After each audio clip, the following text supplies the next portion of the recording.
The Community Theater has been a part of the community for 75 years. Now, the theater is sifting through decades of flood-damaged costumes and props. KTIV's Katie Koppel gives us an inside look at the theater to take a closer look at the damage.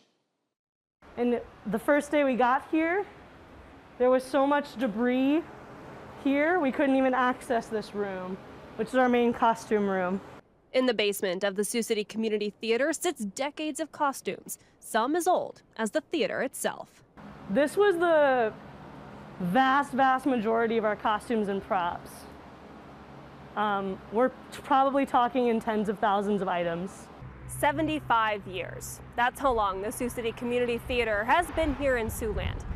That's also how old some of those costumes are that were lost. I think we're looking at losing at least half of our costume collection and probably a great deal more for larger wooden items like tables and chairs because they're just not safe to recover. Our props have still been difficult to assess, but luckily most of them are made of glass and metal and those will be recoverable. Volunteers have been working for days to see what can be saved. Thousands of items damaged beyond repair. All of this out here, there's an industrial dumpster out back that's mostly full, and it's already been emptied. Piled behind the theater, items too far gone to save, some irreplaceable. The amount of vintage items that were made here, it's all technically replaceable, but at the same time, it represents a lot of hours of work.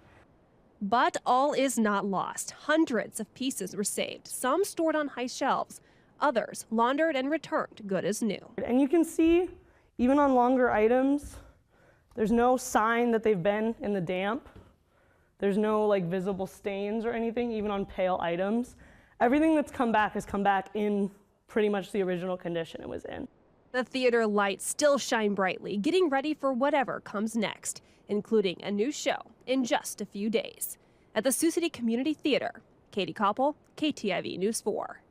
Now, flooding did not damage the main floor or the stage. The good news there, Rent takes the stage July 19th, and tickets for Rent are still available. If you would like to buy tickets, you can do so on the Community Theater's website. And the theater is still looking for volunteers to help sort through the costumes and flood-damaged props. If you would like to help, we have that information for you online right now at KTIV.com.